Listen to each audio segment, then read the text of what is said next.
Alors, c'est un raciste, donc qui est très très raciste, et qui décide d'aller contre ses préjugés. Et donc il dit bon allez, je vais aller à la mosquée. Peut-être que c'est pas comme je pense. Peut-être que voilà. Il dit je vais aller à la mosquée. Donc il va à la mosquée le vendredi et tout. Il s'assoit et tout. Il enlève ses chaussures, il s'assoit et tout. Et il commence. Le discours de l'imam commence et tout. Et il se sent un petit peu quand même apaisé spirituellement. Il dit putain c'est pas mal et tout. Et l'imam marche dans les rangs comme ça. Il va le voir. Et lui met la main sur le front comme ça et lui dit « Tu vas marcher ». Le raciste, il dit « Mais attends, mais je comprends pas, j'ai pas de problème de motricité, moi, je vais marcher, je comprends pas ». Bref, la prière commence, la prière finit, il sort et il voit qu'on lui a volé sa voiture. Elle est très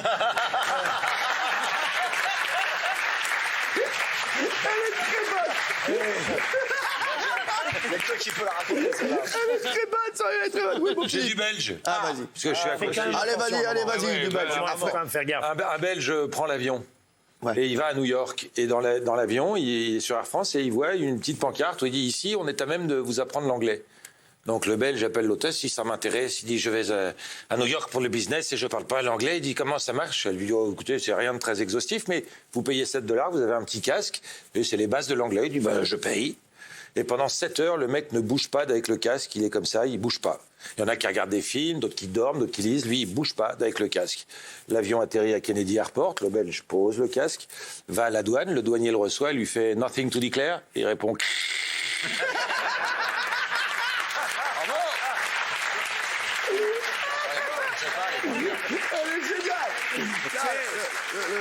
Ouais, Ce garçon, on est en pleine nuit, et il entend du bruit dans la chambre de ses parents. Il descend en pyjama tout doucement. Il en trouve la porte de la chambre de ses parents et il voit sa maman qui chevauche son papa. Enfin, son papa, il est allongé sur le dos, tout nu. Elle est toute nue aussi. Et elle chevauche comme ça son papa avec les nichons qui se barrent dans tous les coins et tout. Il referme la porte. Il remonte dans sa chambre. Et le lendemain matin, il dit « Maman, faut que je te dise un truc, je crois que j'ai fait un truc pas bien cette nuit. » Bon, elle dit « Qu'est-ce que t'as fait, mon petit Jérôme ?» Ben, elle dit « J'ai entendu du bruit dans votre chambre et je suis venu regarder. » Sa mère a dit « Oui, c'est pas terrible ça, c'est vrai. » Alors dis à maman, qu'est-ce que tu as vu? Eh ben, elle dit « J'ai vu, toi t'étais toute nue. Hein? Et puis tu sautais comme ça sur le ventre à papa qui était tout nu aussi. » Alors ça a dit oui. Bon, c'est vrai. Jérôme, tu as bien vu. Tu es assez grand maintenant. Maman va t'expliquer. Tu as remarqué que papa, il avait un gros ventre. Hein? Alors, qu'est-ce qu'elle fait, maman, la nuit? Eh ben, elle saute sur le ventre à papa pour essayer de l'aplatir. Et le petit garçon m'a dit « Maman, ça marchera jamais ton truc !» Bah, elle dit « Pourquoi tu me dis ça ?» Bah, elle dit « Parce que tous les matins, la bonne, elle le regonfle. » Alors, Yann nous l'avait fait. C'est le record. Yann nous l'avait fait, mais je pense qu'on va la garder celle-là parce que c'est un classique. C'est un classique. C'est un classique. Alors un Belge, bruxellois, hein, qui va voir son copain et qui lui dit qu'est-ce qu'on fait ce week-end? Il dit je sais pas, ça sert à rien d'aller en boîte encore, on n'attrape jamais rien tous les deux, ça marche pas. Il dit on va aller à Paris. Il dit pourquoi? Il dit à Paris on baise. Il dit ah bon? Il dit oui. Il dit à Paris quand tu prends le train tu baises. Quand tu arrives à la gare tu baises. Quand tu vas au restaurant tu baises. Quand tu vas en boîte de nuit tu baises. Il t'assure de ça? Il dit je suis certain. Il dit on part à Paris. Ils sont dans le TGV, il dit il se passe pas grand-chose. Il dit attends, je te dis qu'on va baiser. Il dit oui mais il ne se passe rien. Il dit attends. Ils arrivent à la gare, il dit il ne s'est rien passé dans le train, il ne se passe rien à la gare. Il dit attends, le restaurant. Au restaurant, il se passe rien non plus, ils vont en boîte à 4h du matin. Le mec dit ça suffit maintenant, hein. On rentre, c'est des conneries. Hein. Il dit ben non, attends, on va baiser. Il dit non, c'est des conneries, on rentre. Ils rentrent, le lendemain ils prennent le TGV retour et dit tu te rends compte, on a pris le train, on n'a pas baisé, la gare on n'a pas baisé, le restaurant on n'a pas baisé, la boîte de nuit non plus. Il dit pourtant c'est sûr, normalement on baise tout le temps. Il dit qui t'a dit ça? Ma sœur.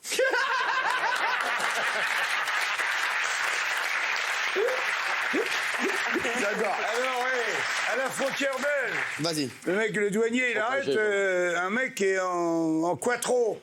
Et ils sont 5 dans la bagnole. L'autre, il dit, ça n'est pas réglementaire, vous êtes 5 dans une quattro. J'ai dit, c'est une blague ou quoi? C'est une voiture pour 5 places. Qu'est-ce que vous me faites chier? Appelez-moi votre supérieur. Ah, il dit, je ne peux pas, il est occupé avec les 2 mecs dans la Uno, là.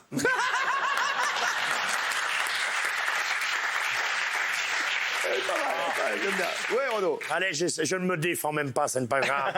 On se défendra à la Coupe du Monde de foot. Et... Je rappelle que Renaud est belge. Ah bon? Alors, oui, oui. c'est un gars qui téléphone à son pote. Il se téléphone tous les 2-3 jours et il appelle. Et là, il y a une petite voix qui décroche. Allô? Et le gars fait c'est toi, Benjamin. Ton papa est là? Oui, mais il est occupé. Ah bon, ça fait rien, passe-moi ta maman alors. Non, c'est pas possible parce qu'elle est occupée. Ah bon? Mais ton grand frère est là, non, Charles? Oui, mais lui, il est occupé. Ah bon, mais attends, tu me tracasses et qu'est-ce qui se passe? Il y a d'autres gens? Oui, il y a des pompiers. Des pompiers chez toi? Tu peux me passer un pompier? Non, c'est pas possible parce qu'ils sont occupés. Me tracasse, mon bonhomme. Il y a d'autres gens? Oui, il y a des policiers. Des policiers, des pompiers chez toi et... Passe-moi un policier. Non, c'est pas possible parce qu'il est occupé. Qu'est-ce qu'ils font? Ils me cherchent.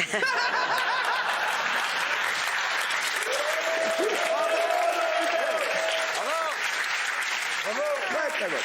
Elle est très bonne, ça. J'adore. J'adore. Oui, mon Wally.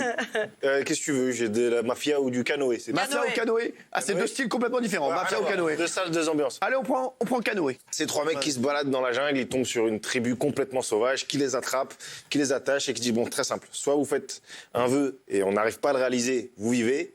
Si on arrive à le réaliser, on découpe votre peau et on fait des canoës avec.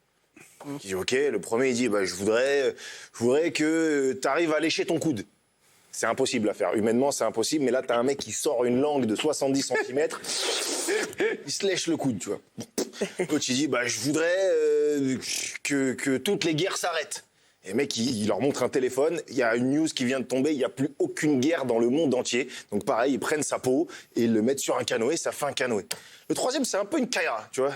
Et là, il dit, moi, je veux une fourchette. T'as pas vu ce qu'ils ont demandé les autres? Qu'est-ce que tu demandes une fourchette? On va te la donner la fourchette. Dis, casse-moi pas la tête, donne-moi une fourchette. Bon oui, tiens la fourchette. Il prend la fourchette, il fait. Tiens ton canoë, sale bâtard. Merci, Wally.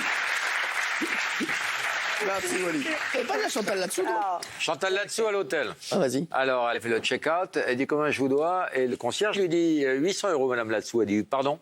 Il dit 800 €, madame là-dessous. Il fait mais Chantal dit pardon, mais ça ne vaut pas ça. 800 €. Il dit mais si, ça vaut ça, madame là-dessous. Vous êtes dans un 4 étoiles. Elle dit oui, mais moi je suis en tournée, je suis venu, j'ai dormi, je repars. Ça vaut 300, pas plus. Non, mais, madame là-dessous, il y a des prix, on les fait pas. Hein, c'est comme ça. Il y avait une piscine. Eh ben, fallait y aller. Il y avait un sauna, fallait y aller. Il y avait une salle de gym, fallait y aller. Il y avait un bar gratuit, fallait y aller. Chantal dégoûtée, elle dit ok, vous m'avez saoulé, je vous paye. Elle jette 300 €. Elle fait j'ai déduit 500 € pour les 10 pipes. Le mec dit comment ça les 10 pipes? Mais personne n'est venu se faire sucer dans votre chambre, madame là-dessous. Il dit mais moi, elle dit j'étais là toute la nuit, fallait y aller.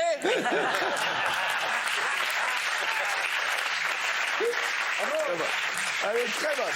Et on embrasse Chantal là-dessous, qu'on aime bien entendu. Ouais, mon Gilles. Qu'elle s'essuie la bouche. Oh, Chantal, chérie, on t'aime, oui, mon Gilles. C'est un mec qui rentre dans un bar complètement éclaté et dit tous ceux à gauche, c'est des connards. Et il regarde le mec de droite, il fait tous ceux à droite, c'est des merdes.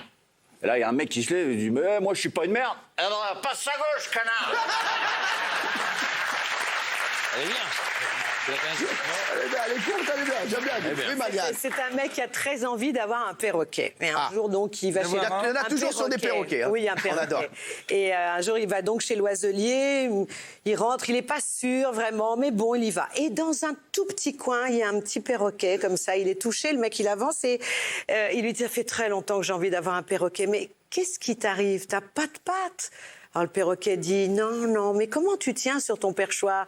Il dit j'ai un petit zizi, alors je m'accroche parce que je suis née comme ça, je suis née sans pattes, mais avec mes plumes elles le cachent, donc c'est pour ça que tu le vois pas.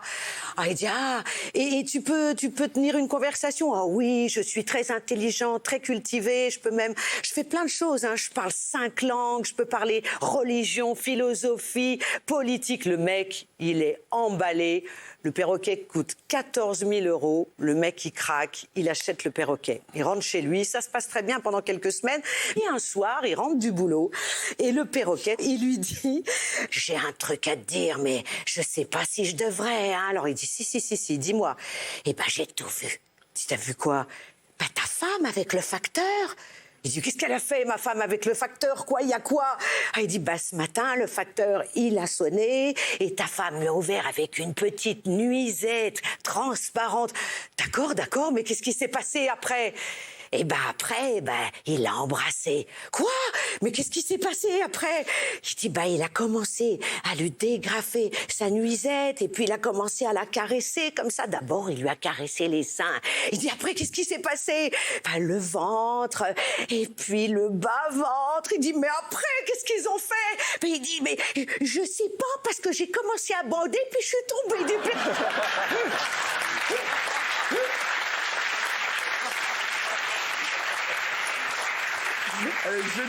Génial, bravo. J'en ai une. Vas-y. C'est un père de famille qui cuisine du lapin et donc il sert à ses enfants une assiette de lapin, voilà. Mais il sait que les enfants aiment pas trop ça, donc il décide de pas dire ce que c'est vraiment. Et la petite, elle mange, elle adore, elle dit putain, c'est trop bon et tout. C'est quoi, papa? Et puis c'est quoi? Il dit ma chérie, je peux pas te dire, mais je te donne un indice. Ta mère m'appelle souvent comme ça. Et là, elle recrache tout. Elle dit à son frère mange pas, c'est un trou du cul.